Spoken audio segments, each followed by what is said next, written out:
প্রথমে আপনি জানেন যে আমাদের নতুন সংসদ এক নির্বাচিত যে সংসদ আমরা পেয়েছি গত ফেব্রুয়ারিতে, তাদের 1 মাসের উপরে হয়ে গেল এবং তারা সংসদের অধিবেশন চলছে এখন।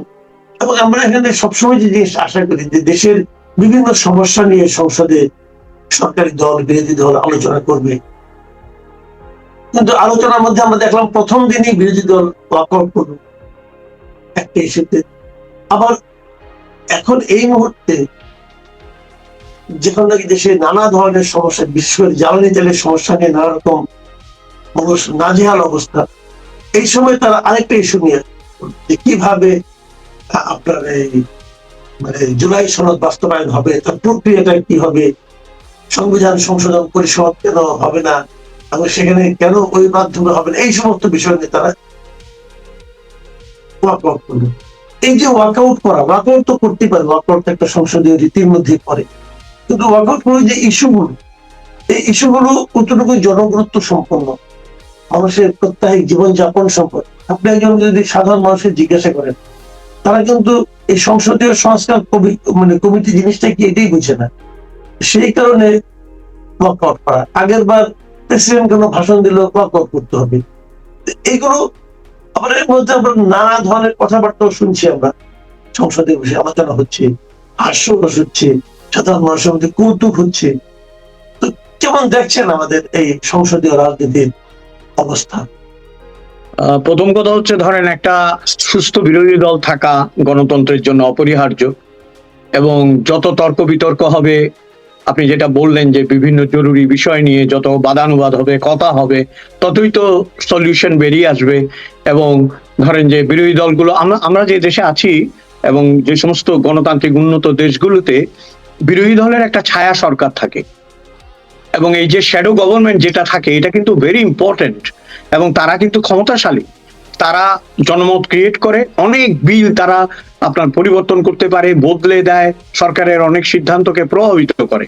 এখন কথায় কথায় বেরিয়ে গেলে, এইটা তো ওই যে ছেলেবেলায় আমরা করতাম না, মার উপর রাগ করে বেরিয়ে যেতাম, বলতাম যে আর জীবনেও আসবো না, আর খাবো না, বুঝছেন?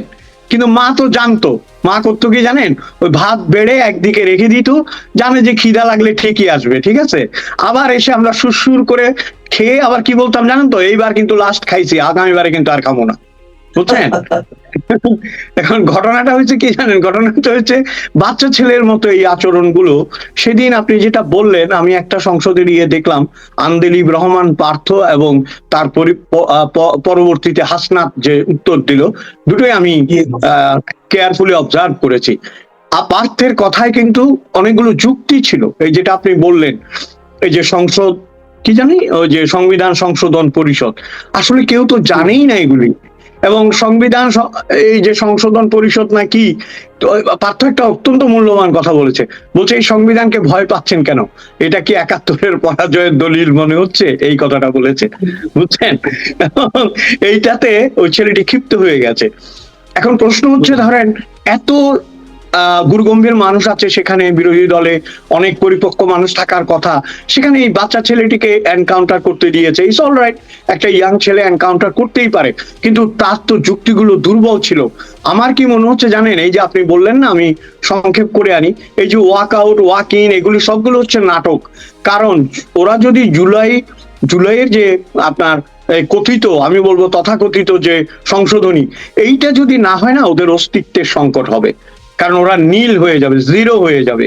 সেদিন আমার কাছে যেটা সবচেয়ে বাজে লেগেছে, প্রেসিডেন্টের নাম উচ্চারণ করেছে শুধু চুপ্পু বলে, এবং অত্যন্ত তাচ্ছিল্যের সাথে। আপনি যে সংসদে বসে কথা বলছেন, যে রাষ্ট্রে কথা বলছেন, সেই রাষ্ট্রে এখনো একজন রাষ্ট্রপতি কিন্তু বহমান আছেন, একজন রাষ্ট্রপতি কিন্তু চলমান আছেন। আপনি মানেন বা না মানেন, সেই চেয়ারটাকে আপনাকে সম্মান করতে হবে।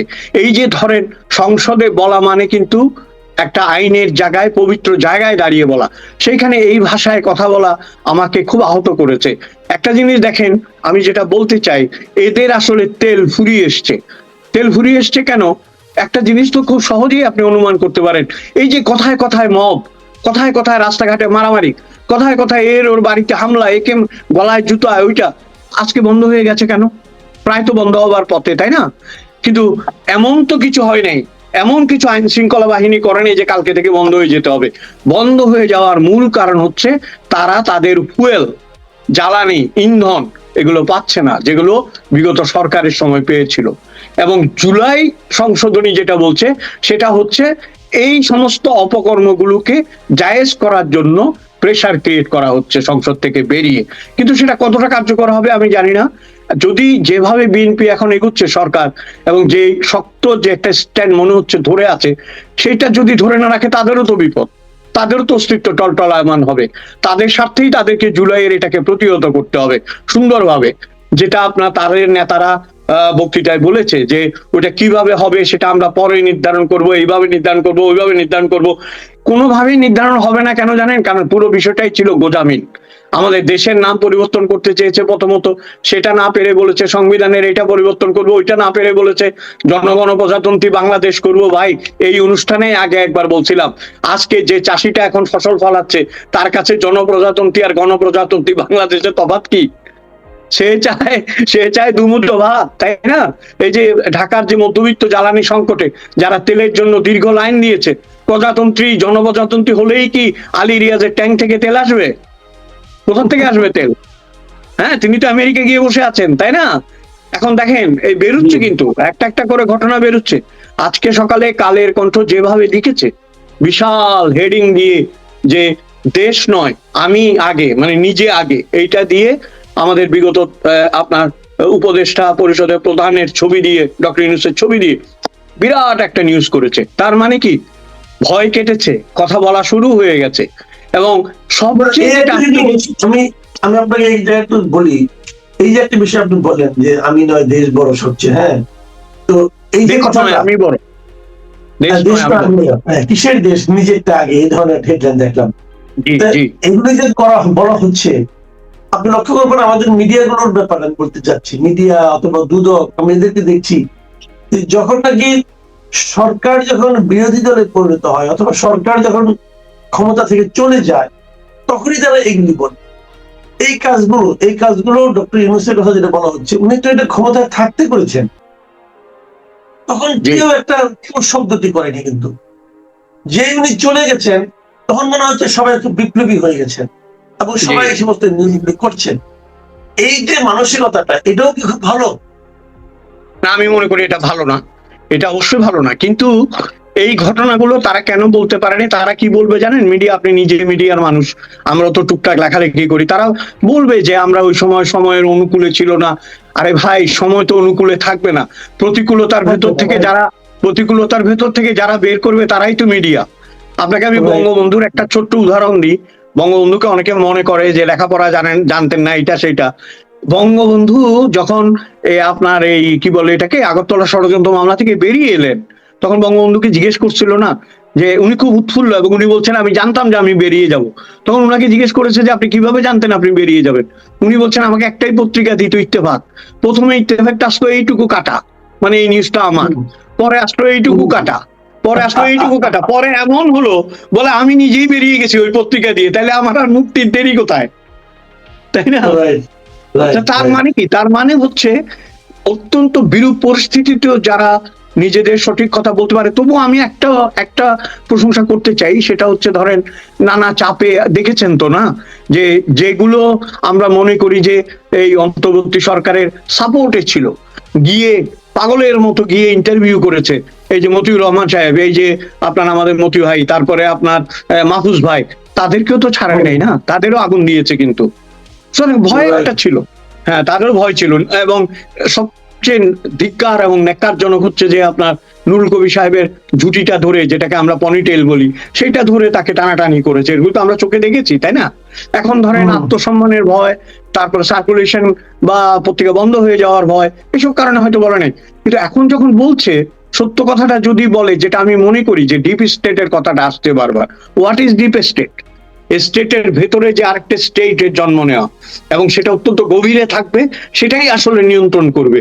এইরকম যে একটা কাহিনী বাংলাদেশে হয়েছে, এটা কিন্তু এখন প্রকাশ্য দিবালোকের মতো আস্তে আস্তে বেরিয়ে আসছে। ওদের যে উপদেষ্টা আসিফ মাহমুদ সজীব ভুঁইয়া, সে নিজেই তো বলছে তার সঙ্গে নাকি ডিপ স্টেট কথা বলছে, তাকে নাকি বলছে তোমরা এই মানো, তোমরা 29 সাল পর্যন্ত থাকতে পারবে। এখন এটা কি বলবেন? সে তাহলে বলে না কেন যে কে ছিল তারা? না, কে ছিল কি আমি বলি আপনাকে এখানে। এর আগে আমি একটা ছোট্ট কথা শেষ করি। সেটা হচ্ছে আপনি যে বললেন যে সময় থাকতে বলে না, সময় থাকতে তো শেখ হাসিনাকে সতর্ক করা হয়নি। আপনি খেয়াল করবেন, আমি এটা প্রায় দুঃখ প্রকাশ করতাম যে উনি সেন্টেন্স কমপ্লিট করে না, উনি অর্ধেক সেন্টেন্স থেকে আরেক বাক্যে চলে যায়। এমন আমার ধারণা যে যারা পাশে ছিল তারা এটাকে কারেক্ট না করে কি বলছে জানেন, একটা তো অসমাপ্ত আত্মজীবনী বেরিয়েছে, আর আপনার এই না বলা কথাগুলি হচ্ছে অসমাপ্ত কবিতা, এরকম করে হয়তো ওনাকে পাম দিয়ে রাখছে, বুঝছেন। উনি মনে করছে তাই তো, আমি তো দেখি অসমাপ্ত কবিতা বলতেছি। এবং এরকম করতে করতে কি হয়েছে, উনি আমাদেরকে ক্লিয়ার করে বলতেই পারে নাই কেন এই লোকটাকে চুবাতে হবে। উনি বলছিল না যে পদ্মা নিয়ে গিয়ে চুবাই আনেন, জীবন যেন না যায় সেভাবে তাকে চুবিয়ে আনেন। কথাটার যে গুরুত্ব ছিল সেই গুরুত্বটা পর্যন্ত ভদ্রমহিলা বলতে পারে নাই। তা তোষামোদী এবং চাটুকারিতার জন্য মিডিয়ার, আপনার এই মিডিয়া যে পায়ের উপর পড়ে যায়, কিছু বললেই মিডিয়া পায়ের উপর পড়ে যায়। কিন্তু এখন যেটা হচ্ছে, ধরেন আমি মনে করি সত্য এবং তথ্য নির্ভর যে কথাগুলো বেরিয়ে আসছে, সেগুলো আমার কেন জানি মনে হচ্ছে যে যে সরকারটা চলে গেছে তাদের জন্য তো কিছুতেই সুখকর নয়, এবং ভবিষ্যতে আরো বিপদ টেনে আনবে। কারণ পৃথিবীর বহু দেশে, মাসুদ ভাই, পৃথিবীর বহু দেশে আমেরিকা এইভাবে নিয়ন্ত্রণ করেছে, কিন্তু আমেরিকা সে নিয়ন্ত্রণটা একটা পর্যায়ের পরে অকেজো হয়ে যায়। সেটা আপনি সালভেদর আলেন্দে থেকে শুরু করে, আমি ইতিহাসের দিকে যেতে চাচ্ছি না, পৃথিবীর বিভিন্ন দেশে তারা করেছে, ভিয়েতনাম সহ, কিন্তু তারা টিকতে পারেনি। এবং আমাদের দেশেও আপনি কি মনে করেন যে এখন যে কথাগুলি বেরোচ্ছে, কেউ কি সাথে সাথেই ক্ষমতাটা দিয়ে দেয় যে ভাই আমার এই সিংহাসন পছন্দ হচ্ছে না, আমি গৌতম বুদ্ধ হয়ে গেলাম, সংসার টংসার ছেড়ে চলে যাচ্ছি, তুমি এখানে বসো? এরকম তো না, এরকম নয়। এবং প্রথম দিকে বারবারই বলেছিল যে তারা দীর্ঘায়িত হবে তাদের ক্ষমতায়, যেটা ওই বাচ্চা ছেলেটা বলে ফেলেছে, আসিফ সজীব মাহমুদ না কি বললেন, এটা বলে ফেলেছে। পরিকল্পনা সেটাই ছিল, কিন্তু সেই পরিকল্পনাটা বাস্তবায়িত হয় নাই। কেন হয় নাই জানেন? কারণ পরি থাকে আকাশে, কল্পনা থাকে মনে। আর পরিকল্পনার অফিস হলো পরিবাগে, বুঝছেন। পরি গেছে উইরা, বাঘ আছে পইরা, তো এখানে কেমনে হবে বলেন? হ্যাঁ, না, পরিকল্পনা আকাশে থাকে, সে ঠিক আছে, কিন্তু তারপরেও তো পরিকল্পনা করতেই হয়। কিন্তু তাদের এইটাকে পরিকল্পনা বলবেন না ষড়যন্ত্র বলবেন আমি জানি না। আমি তো সেটাই বলছি আপনাকে, সঠিক হলে পরিকল্পনা হবে, সঠিক হলে পরিকল্পনা হবে, আর ব্যাটিক হলে ষড়যন্ত্র হবে, তাই না? পরিকল্পনা যে কখন ষড়যন্ত্রের রূপ নিয়েছে নিজেরাই টের পায়নি। কিন্তু আমি যেটা মনে করি কি জানেন, আমি কারো বিদ্বেষমূলক কথা বলছি না, আমি যেটা বলতে চাচ্ছি, fact should come out, fact বেরিয়ে আসতে হবে কি ঘটেছিল। কারণ 1.5 বছরে, এখন যেটা বোঝা যাচ্ছে 1.5 বছরে বাংলাদেশ তার অবস্থান থেকে অনেক পিছিয়ে গেছে। আপনার সাংস্কৃতিক, সামাজিক, অর্থনৈতিক, রাজনৈতিক 4টা প্রেক্ষাপটে বাংলাদেশ অনেক পিছিয়ে গেছে। আমরা যদি ডিপলি ডিসকাস করি, একদিন যদি কোনো ফোরামে আমরা কথা বলি, বাংলাদেশের এই 4টা অবক্ষয়ের জন্য এই 1.5 বছরের অপশাসন দায়ী। এবং এই 1.5 বছরের অপশাসনে কি মনে হয়, আপনার কি মনে হয়, এটা কি এই যে আপনি 1.5 বছরের অপশাসন বলছেন, অন্তর্বর্তীকালীন সরকারের কথা বলছেন, এটা কি তাদের আসলে, তারা কি আসলে তার অযোগ্য ছিল, নাকি তারা আসলে মানে এইদিকে খেয়ালই করে নাই, নাকি তারা বুঝেই নাই, মানে কারণটা কি? খেয়াল করেনি এটা তো বলা যাবে না, খেয়াল 100% করেছে। কিন্তু তারা যেটা করতে চেয়েছিল, আপনার আমার যেটা মনে হয়েছে, তার আগে আমি আপনাকে একটা কথা বলি, এর আগে আমাদের দেশে কিন্তু তত্ত্বাবধায়ক সরকার হয়েছে, অন্তর্বর্তী সরকার হয়েছে, যে নামেই হোক। সেই মানুষগুলোকে আপনি একবার চোখের উপর ভাসান, ম্যাচিওর মানুষ, লেখাপড়া জানা মানুষ, তাদের ভুল থাকতেই পারে, তারা ম্যাচিওর মানুষ, লেখাপড়া জানা মানুষ, এবং তারা ছিলেন সমাজের বিবেক টাইপের মানুষ।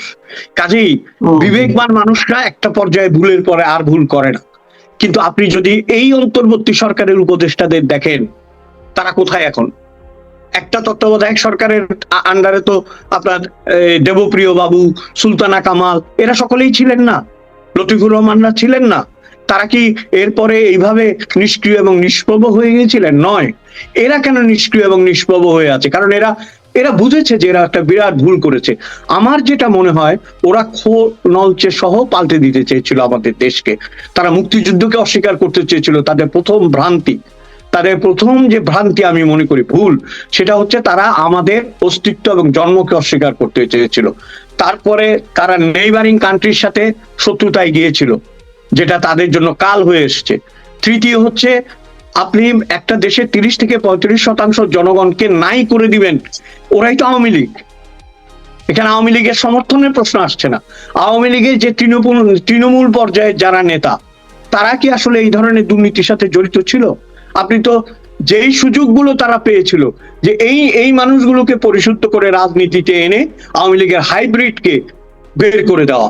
আওয়ামী লীগ দেখেন এখন কিন্তু আওয়ামী লীগ তিনটা, একটা হাইব্রিড আওয়ামী লীগ, পলাতক আওয়ামী লীগ, আরেকটা নির্যাতিত আওয়ামী লীগ, আরেকটা হচ্ছে অদৃশ্য আওয়ামী লীগ। তো এই অদৃশ্য আওয়ামী লীগটা অনেক শক্তিশালী, কিন্তু এরা এগুলো বুঝতে পারেনি। এবং আমি আরেকটা জিনিস মনে করি যে আপনার পলিটিক্সে বিন্দু মাত্র জ্ঞান নেই, আপনি এসে উপদেষ্টা হয়ে গেলেন এবং সংস্কৃতিকে এভাবে চাচ্ছেন, শিল্পকে এভাবে চাচ্ছেন, আইনকে এভাবে চাচ্ছেন, হবে না, এটা হতে পারে না। এবং আমার মনে হয়েছে যে আমাদের দেশের যে মূল ধারাটা সেটা থেকেই তারা বিচ্যুত হয়ে গিয়েছিলেন। এখন আপনি যদি মূল ট্রেনেই না উঠেন, ঢাকা ট্রেনেই না উঠেন, আপনি যদি নরসিংদী পর্যন্ত এসে নেমে যান, আপনি ঢাকায় পৌঁছাবেন কি করে? এবং তারা পৌঁছাতে পারেনি, এটাই সত্য। এবং যে কথাটা আমি এখানে বলতে বাধ্য হচ্ছি, আমি সরি, এটা বলতেই হবে, আমাদের দেশে আপনি দেখবেন তথাকথিত শিক্ষিত, সুশীল এবং বিবেকবান কিছু হাই ক্লাস মানুষ আছে যারা কোনো কিছুতে কথা বলে না। আমি নাম উল্লেখ করতে চাই না, ধরেন বই বিপণন, বইয়ের অধ্যাপক, অনেক ভালো কথা বলে, কিন্তু দেশের কোনো ক্রাইসিসে থাকে না, দেশের কোনো ক্রাইসিসে টু শব্দ করে না। বুঝতে পেরেছেন? ওই যে একটা গল্প আছে না, মানে ছেলে আর মেয়ে ঠিক হয়েছে বিয়ের জন্য, তো বলতেছে যে ছেলে তো এক পায়ে খাড়া। বলে তাই নাকি, এত ভালো? বলে হ্যাঁ, ছেলে তোমার মেয়ের বিয়ে করার জন্য এক পায়ে খাড়া। আর বলে মেয়ে তো 7 চরে রা করে না, 7 চর দিলেও কোনো কথা বলে না। পরে তো ঘটকের মারতে গেছে ওরা, বলে হারামজাদা, ছেলে হলো লেঙ্গা আর মাইয়া হইলো বোবা, আগেই করছি না 7 চরে রা করে না। বুঝছেন? এখন বোবা মেয়ে রা করবে কেন? আরে এক পায়ে খাড়া মানে ও তো আরেক পা নাই। এখন যে সরকারটা এক পায়ে খাড়া ছিল এবং 7 চরে রা না করার মতো পরিস্থিতি ছিল, তারা যে হৃদয়হীন ছিল, এই কথাটা আমি আগেও বলেছি আপনাকে। আমার যেটা সবসময় মনে হয়, যেমন ধরেন বঙ্গবন্ধু থেকে শুরু করে যেসব জাতীয়তাবাদী নেতা আমাদের দেশে ছিল, যেমন ধরেন মনি সিং, যেমন ধরেন মোজাফফর সাহেব, যেমন আরো অনেক, মানে ভাসানী সাহেব, আরো অনেক আছে, তারা হৃদয় দিয়ে দেশকে ভালোবেসেছিল। তারা পারেনি, তাতে কি হয়েছে? নেতাজি সুভাষ বসু তো পারেনি। নেতাজি সুভাষ বসু পারছে? বলছিল যে তোমরা আমাকে রক্ত দাও, আমি তোমাদের স্বাধীনতা দেবো। পারেনি। না পারলে কি হবে? ইতিহাসে নামটা খোদাই হয়ে গেছে, কারণ দেশকে ভালোবাসতো, মানুষকে ভালোবাসতো। ইনারা যে ভালোবাসতো না, এটা তো বারবারই প্রমাণ হয়েছে। এই দেশকে যারা ভালোবাসে, যারা জানে যে এই দেশে নদীর নাম পদ্মা, এই দেশে নদীর নাম মেঘনা, এই দেশে পাখির নাম দোয়েল, এই দেশে গানের নাম বাউল, সেই দেশে আপনার বাউলদের মারবে, নদীর পথ রুদ্ধ করবে, এইটা তো হয় না। না, আমি মনে করি কি জানেন, যে শাসক আমাদের সংস্কৃতিকে চোখে আঙুল দিয়ে মানে দেখিয়েছে, যে আঙুল দেখিয়েছে, এবং যে শাসক আমাদের মুক্তিযুদ্ধের স্পিরিটকে ধারণ করতে পারেনি এবং আমাদের জনগণকে বুঝতে পারেনি, তাদের পরিণতি কখনো ভালো হয়নি।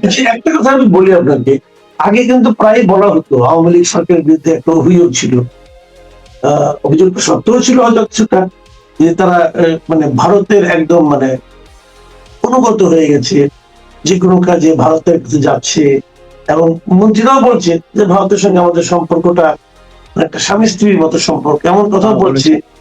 তো এগুলি নিয়ে আমরা দুঃখিত হয়েছি, লজ্জিত হয়েছি, এবং কেউ কেউ বলতে শোনে মানে কারো কারো কণ্ঠে আমরা এরকম উচ্চারণ শুনেছি, দেশটাকে তারা বিক্রি করে দিয়েছে ভারতের কাছে, এ ধরনের। এখন এই যে তেলের ক্রাইসিস, এই তেলের ক্রাইসিসের সময় আমরা রাশিয়া থেকে তেল কিনতে পারবো কি পারবো না, এই জন্য যুক্তরাষ্ট্রের কাছ থেকে অনুমতি নিতে হচ্ছে, এবং এটা বেশ ফলাও করে প্রচারও করা হচ্ছে, যুক্তরাষ্ট্রের অনুমতি দিয়েছে যে আমরা কিনতে পারবো। এবং সেখানে যাওয়ার আগে অনেক কিছু বলেছে যে আমার এই সেন্ট মার্টিনে কি করতে চায় না করতে চায়, এগুলো বলা হচ্ছে। এবং উনি যা যা বলেছিলেন তার কিছু কিছু যেন আমরা দেখছি ইদানিং, সব মিলে দাঁড়ানো কোথায়? আমরা কি তাহলে মানে বলেন না, শেষ করতে চাই না। দেখেন, আমি একটা কথা বলি, দেশ বিক্রির কথাটা আমরা 73 থেকে শুনে এসেছি, ঠিক আছে, কিন্তু দেশ বিক্রিটা আমাদের একটা সুচ পরিমাণ জমিও আমরা হারাইনি, ইট ইজ ফ্যাক্ট, হারাইনি। উল্টো জলসীমা থেকে কিছু কিছু জায়গা, কিছু ওই যে কি বলে না, ওই ছিটমহল আমরা ফেরত পেয়েছিলাম, এইটা একটা দিক। আচ্ছা, আরেকটা দিক হচ্ছে, হ্যাঁ, ভারত নির্ভরতা অনেক বেড়ে গিয়েছিল, কারণ এটা তো শাসকের ত্রুটি। শাসক যখন আপনার জনগণ, ওই আবার একই কথা, শাসক জনগণের ম্যান্ডেট নিয়ে আসছে না, শাসক জনগণের কাছে যাচ্ছে না, শাসক জনগণকে তোয়াক্কা করছে না, শাসক নিজেরা আমি দামি নির্বাচন করছে, তখন তো তার একটা শেল্টার লাগবে না। কথা হলো কি জানেন, আপনি যদি পাপেট হন, আপনি যদি মূর্তি হন, আপনাকে পিছনে একটা ঠেস দিতে হবে, ঠেস দিয়ে দাঁড়াইতে হবে। আর আপনি যদি নিজের পায়ে দাঁড়ান ওই ঠেসের প্রয়োজন হবে না। এটাই ঘটেছিল আওয়ামী লীগের ক্ষেত্রে। আওয়ামী লীগ যদি জনবিচ্ছিন্ন না হতো এবং আওয়ামী লীগ যদি এই কাজ মানে জনগণের কাছে ফিরে যেত, হয়তো ক্ষমতায় থাকতো না, কিন্তু দোদণ্ড প্রতাপে বিরোধী দল হিসেবে থাকতে পারতো।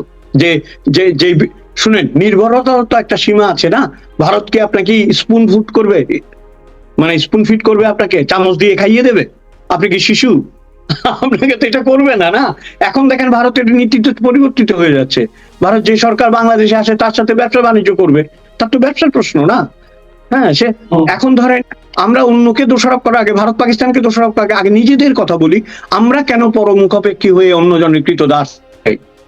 আমরা কেন পারি না নিজের মেরুদণ্ড সোজা করে দাঁড়াতে? আর আপনি যে যার কথা বলছেন তার সম্পর্কে আমি একটা ছোট্ট গল্প বলি আপনাকে। দুইটা বাচ্চা খেলছিল রেডিও বুঝছেন। এখন দুইজনের মধ্যে ঝগড়া লেগে গেছে। এ বলতেছে আমি গান করব তুই ঘোষক, ও বলতেছে না আমি ঘোষক না, আমি গান করব তুই ঘোষক, তুই ঘোষক না আমি ঘোষক। এটা নিয়ে লাগছে ঝগড়া। তবে যেটা একটু চালাক ছিল বলতে ঠিক আছে আমি ঘোষণা করতেছি, তুই গান রেডি থাক। বলছে হ্যাঁ। ঘোষণা কি করছে জানেন? যে রেডিও বাংলাদেশ আমাদের অনুষ্ঠান আজকের মতো এখানে শেষ। তো আমাদের তো উনি বাঁশি বাজাই দিয়ে চলে গেছে, বুঝছেন। উনি তো শেষ বলে চলে গেছে। কিন্তু এই যে অজস্র জঞ্জাল, 1.5 বছরে যে অজস্র জঞ্জাল, আমি মন থেকে আপনার প্রার্থনা করি, আমি বাংলাদেশের মানুষ এবং আমার দ্বৈত নাগরিকত্ব আমি আজীবন বহাল রাখবো। আমি মন থেকে প্রার্থনা করি যে একটু শৃঙ্খলা এবং শান্তিতে ফিরে আসুক দেশটা, যেটা একটু একটু লক্ষণ আমরা দেখতে পাচ্ছি। এইটা ফিরে আসলে অন্য এই ঝামেলাগুলি নিজে থেকেই আপনার দূরীভূত হবে। আচ্ছা, একটু মানে আপনার একটু হালকা বিষয় নিয়ে, ঠিক হালকাও না, মানে এটা নিয়ে বেশ হাস্যরস ছিল। যেমন আমরা কিছুদিন আগে দেখছিলাম যে এসে কিভাবে চালাতে হবে এই ব্যাপারে প্রশিক্ষণ নেওয়ার জন্য একজন লোক বিদেশ যাচ্ছেন।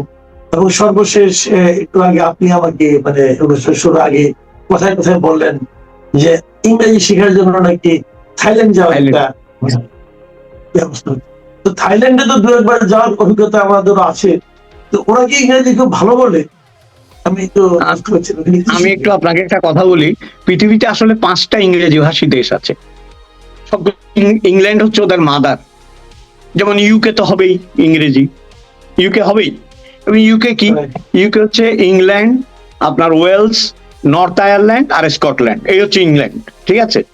ইংল্যান্ড বলবে, আমেরিকা বলবে, কারণ ইংল্যান্ডেই ওর লোকরাই ওখানে গিয়ে আমেরিকা বানিয়েছে। কানাডা বলে, অস্ট্রেলিয়া বলে, নিউজিল্যান্ড বলে, এই তো। আর সাউথ আফ্রিকা বলে। এর বাইরে কিন্তু ইংরেজি জানা দেশ নাই। আপনার ফ্রান্সের লোকরা কিন্তু ফরাসি ভাষার বাইরে যাবে না, স্পেনিশরা স্পেনের বাইরে যাবে না। এখন ইংরেজি শিক্ষার জন্য থাইল্যান্ড যাচ্ছে, এর চেয়ে তো আশ্চর্যের ঘটনা কিছু। ইদানিং কিন্তু আমি তো ইদানিং কিন্তু ইন্ডিয়াও কিন্তু ইংরেজি শেখার জন্য মানে ইংরেজি ভাষাভাষী অনেক আছে।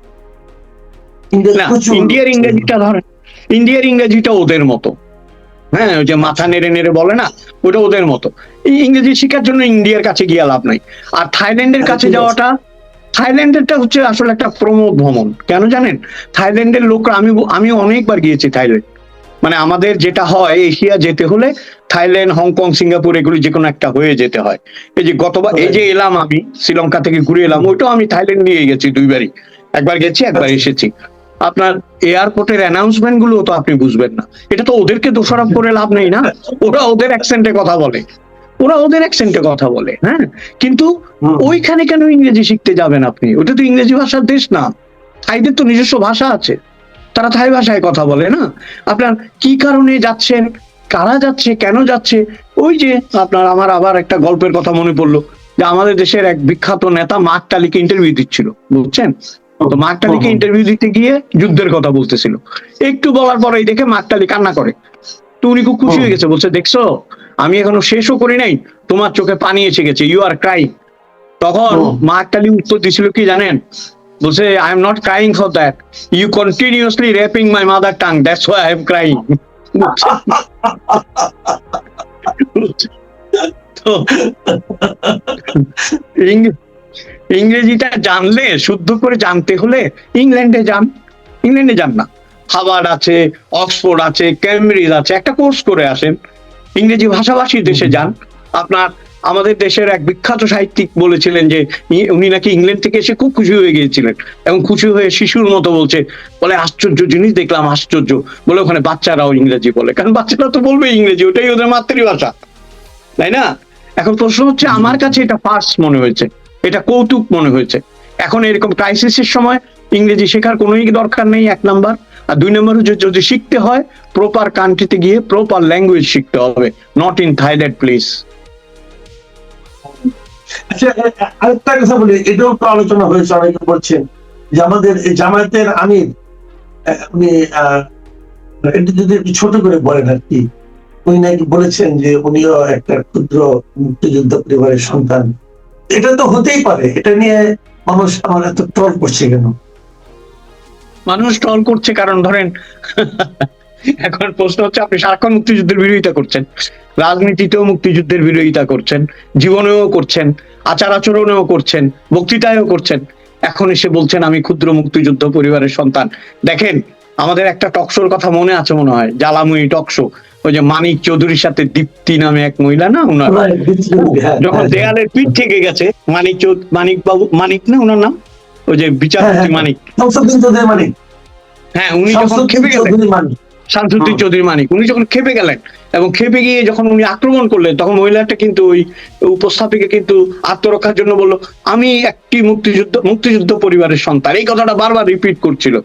দেখেন, এই জামাতের আমিরের এই কথাটার ভেতরেও কিন্তু একটা প্রচ্ছন্ন আত্মরক্ষার ব্যাপার আছে। এইটা আমার কাছে অত্যন্ত পজিটিভ মনে হয়েছে। পজিটিভ কেন দেখেছেন, এত বছর পরও, এত চেষ্টার পরও ক্ষুদ্র মুক্তিযুদ্ধ পরিবারের সন্তান হওয়ার মধ্যে গৌরব অনুভব করছে জামায়াতের আমির। তার মানে কি, আপনি যতই করেন, ওই যে নহন্য তেহন্য মানুষ, মানে মুক্তিযুদ্ধকে হত্যা করা যায় না। যখনই আপনি মুক্তিযুদ্ধকে হত্যা করছেন, তখনই আবার ফিরে এসে বলছেন আমি ক্ষুদ্র মুক্তিযোদ্ধা পরিবারের সন্তান। যদি তাই হয়, অনুগ্রহ করে আর মুক্তিযুদ্ধকে অপমান করবেন না, আপনার পরিবারকে অপমান করবেন না, এবং আপনার পরিবারকে সম্মান করুন, মুক্তিযুদ্ধকেও সম্মান করুন, তাহলেই তো হলো। জি, আমরা অনুষ্ঠানের শেষ পর্যায়ে চলে এসেছি, শেষ করব। আমি একটা ছোট্ট ঘটনা বলে শেষ করি। অনেক আগের কথা, আমি বিমানে করে যাচ্ছিলাম আর কি আপনাদের হিথ্রো থেকে জেএফকে নিউ ইয়র্কে, প্রায় 8 ঘন্টা থাকতে হয় আটলান্টিকের উপর। তো থাকতে থাকতে ওখানে ওই আপনার বিমানের সামনে যে স্ক্রিন দেখা যাচ্ছে যে নিচে কি আছে, সামনে কি আছে, নিচে গেলে নীল সমুদ্র। আমি কিন্তু খুব ভয় পেয়ে গেলাম, হ্যাঁ, যদি এখন বিমানটা পড়ে যায় তাহলে এই সমুদ্রের মধ্যে, আটলান্টিকে। আমার কাছে আমাদের এটুকু খেলছে না যে পড়ে গেলে সমুদ্র থাকলে কি, আর মাটি থাকলে কি, আর পাহাড় থাকলে। এবং তখন বিশেষ করে আমি ভয়ে ভাবলাম যে ধর্মকর্ম তো একটু কম কম করি, এইবার যদি কোনোভাবে ওইভাবে বুঝতে পারি, তাহলে কিন্তু নিয়মিত নামাজ পড়া শুরু করে দেব। এবং আমার ঝামেলা অনেকেরই হয়, এবং আল্লাহ করতে করতে চলে গেলাম। তো এটা কিন্তু একটা ভালো, আপনি যে কথাটা বললেন যে আমরা যখন বিপদগ্রস্ত হই, তখন অনেক সময় আমরা আল্লাহ শরণাপন্ন হই, আল্লাহকে ডাকতে থাকি। এখন বিপদগ্রস্ত হয়ে দিকে মুক্তিযুদ্ধকে ডাকতে থাকে, মন্দ কি? এভাবেও তো মুক্তিযুদ্ধ হওয়া যায়, এভাবেও তো মুক্তিযুদ্ধের পক্ষে থাকা যায়। এটা খুবই ভালো বলেছেন। আপনার এই বিমানের এই দুর্ঘটনা নিয়ে আমি পরের এপিসোডে আবার দেখা হলে আপনাকে একটা গল্প বলবো, আমারও এরকম একটা হয়েছিল ঘটনা। কিন্তু প্রশ্ন সেটা নয়, প্রশ্ন হচ্ছে এই যে যারা মারাত্মক ভালো বলেছেন, এটা যে বিপদে পড়েও যদি মুক্তিযুদ্ধের রশ্মিটা ধরে রাখা যায়, তাই না? মন্দ কি? সবাই ধরুক, আমরা তাই চাই, সবাই ধরুক। আমরা এটা চাই না সবাই বিপদগ্রস্ত হতে থাকুক, আমরা চাই সবাই ভালোবেসেই ধরুক, ভালো থাকুক। এবং আমি একটা ছোট্ট শেষ কথা বলি আপনাকে, কারণ এই মাটিটাতে দাঁড়িয়ে আছে, তো এই মাটিটাতে দাঁড়িয়ে আছে লক্ষ মানুষের কান্না, রক্ত, মহিলাদের আর্তনাদের মাটি। এখানে দাঁড়াতে হলে আসলে কোনো না কোনো এক সময় মুক্তিযুদ্ধের কথা বলতেই হবে, এটা থেকে বেরোতে পারবে না। অনেক ধন্যবাদ জনাব অজয় দাশগুপ্ত। প্রিয় দর্শক, আপনারা শুনলেন অজয়ের সঙ্গে আমাদের, আর সেটা আলোচনা নয়, জাস্ট কথোপকথন। আপনাদের কেমন লাগলো আমাদের জানাবেন। এখন পর্যন্ত, আল্লাহ হাফেজ।